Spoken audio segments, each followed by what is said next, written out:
Do you find social interactions challenging? Feeling socially awkward is more common than you think. If conversations are short-lived, slow, or uncomfortable for you, you're not alone. Many struggle with social cues, anxiety, and forming lasting relationships.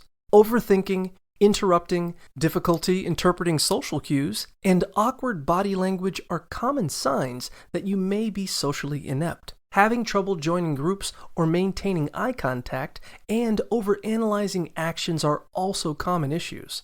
There are actionable steps to improve social skills and make meaningful connections. So, don't be discouraged.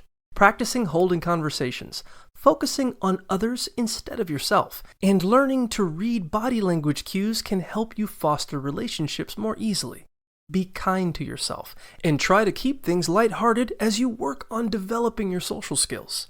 Ultimately, you're in good company. Many people find socializing challenging, and it will get easier the more you put yourself out there.